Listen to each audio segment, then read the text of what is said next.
અરવલ્લીમાં મુખ્યમંત્રીની સભાને લઈને રાજકીય માહોલ ગરમાયો।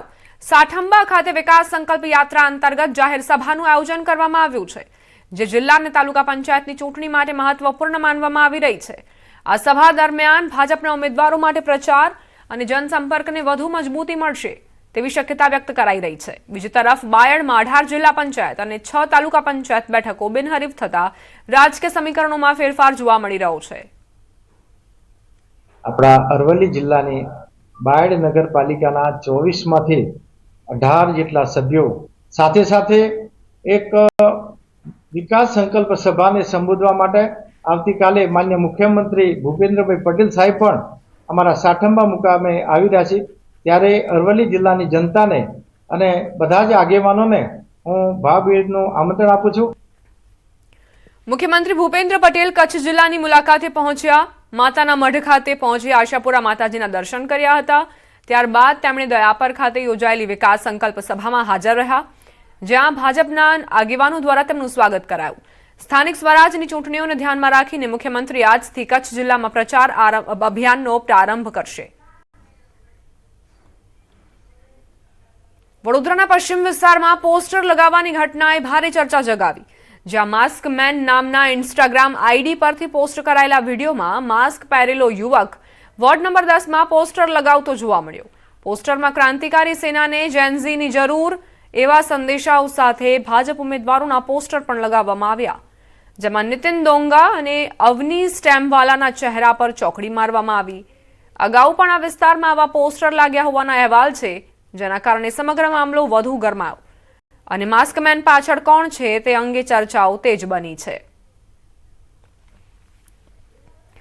વાપી મહાનગરપાલિકાની ચૂંટણીને લઈ ભાજપ અને કોંગ્રેસ બંને પક્ષોના ઉમેદવારો દ્વારા પ્રચાર શરૂ કરી દેવામાં આવ્યો। ત્યારે છીરીના વલ્લભનગરમાં સ્થાનિકોએ ચૂંટણી બહિષ્કારનો નિર્ણય લીધો છે। લોકોએ ચૂંટણી સમય જ નેતાઓનું નાક દબાવવા, રોડ નહીં તો વોટ નહીંના બેનર લગાવી અને વિરોધ વ્યક્ત કર્યો છે। આ વિસ્તારમાં રસ્તા, પાણી, સ્વચ્છતા અને ડ્રેનેજ સહિતની સમસ્યાઓ છે, જેના કારણે સ્થાનિકોમાં રોષ વ્યાપ્યો। વલસાડ જિલ્લામાં સ્થાનિક સ્વરાજની ચૂંટણી માટે ભાજપ અને કોંગ્રેસ બંને પક્ષો દ્વારા પ્રચાર ઝુંબેશ તેજ કરી દેવામાં આવી છે। જો કે સૌથી રસપ્રદ મુકાબલો આ વખતે વાપી મહાનગરપાલિકામાં જોવા મળી રહ્યો છે। વાપી મહાનગરપાલિકાના 13 જે વોર્ડ છે એની અંદર 52 બેઠકો માટે ચૂંટણી યોજાઈ રહી છે। ભાજપ અને કોંગ્રેસ સાથે આમ આદમી પાર્ટીના પણ ઉમેદવારો ચૂંટણી જંગમાં છે। અત્યારે પ્રચાર ચાલુ કરી દેવામાં આવ્યો છે, પરંતુ કેટલાક વિસ્તારોની અંદર છે સ્થાનિક જે અહીંયા આગળ જે સમસ્યા છે તેને લઈ અને લોકોમાં નારાજગી પણ सरकार काम नहीं कर रही और हम लोग यहाँ तक कि कलेक्टर के पास गए, सबको यही बोलता है विवाद है तो कोई हल भी उसका होएगा ना। हर मर्ज का दवा होता है साहब। कम से कम जनता जनार्दन अगर 50 बार कई बार 25 साल से हम लोग इनको वोट दे रहे हैं, हमारा रास्ता बनाते हुए साहब, और हमारा कोई इनसे विरोध नहीं है। रास्ता, पानी और लाइट। हमारा नाना छोकराओ छे, अमे पण लेडीज छीए। वरसाद आवे त्यारे आम घूंटना वधारे पाणी भरी जाए तो अमे जाइए त्यारे बहु परेशानी थाय। मारा हस्बेंड अने मारा 2 छोकराओ छे ते पड़ी गया 3 વાર, તેને બહુ ઈજા થઈ। એટલે અમે આજ માંગ કરીએ કે આ રોડ બનાવીને અમે આપી દો, નહીં તો અમે વોટ નથી આપીશ। इस बार वोट नहीं देंगे अगर रोड नहीं बनेगा तो। आप कितने टाइम से रहते हैं? અમે અહીંયા 15 વર્ષથી રહીએ છીએ। અમને બહુ તકલીફ છે અહીંયા।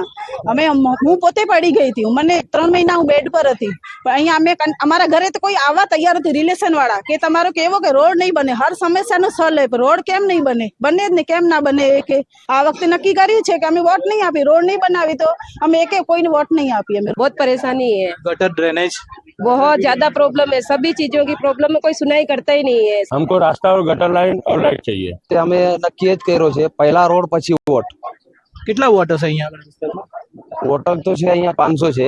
હાલમાં 10 થી 15 હજાર જનતા અહીંયા રહેતી છે। વલ્લભનગર વિસ્તારના લોકોની સમસ્યાઓનું આ ચૂંટણી બાદ કે ચૂંટણી પહેલા સમાધાન થાય છે કે કોઈ વાયદા થાય છે કે કેમ, તેના પર સૌની નજર છે।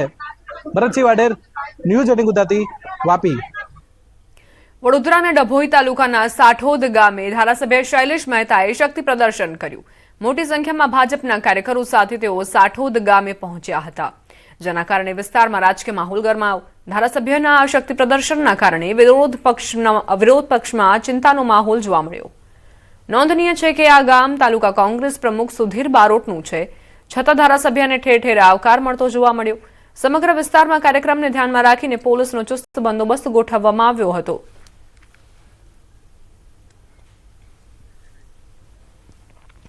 ગામમાં ઠેર ઠેર જનપ્રતિસાદ સારા એવા પ્રમાણમાં મળતા જ હવે કોંગ્રેસના પ્રમુખમાં ક્યાંક ડરનો માહોલ જોવા મળ્યો છે. ધારાસભ્ય શૈલેષ મહેતાએ શક્તિ પ્રદર્શન કર્યું, જેમાં મોટા ભાગના લોકો જોડાયા. ભાજપના કાર્યકરો સાથે સાઠોદ ગામમાં શક્તિ પ્રદર્શન યોજવામાં આવ્યું. સુરક્ષા માટે પોલીસનો ચુસ્ત બંદોબસ્ત પણ ગોઠવાયો હતો.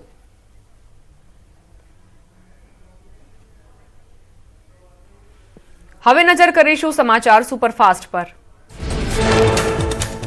બિનહરીફ બેઠકોનો આંકડો 500 ને પાર થયો. ભાજપની 500 સહિત કુલ 525 જેટલી બેઠકો બિનહરીફ નોંધાઈ. કોંગ્રેસે પણ મતદાન પહેલા જીતનું ખાતું ખોલાવ્યું. કુલ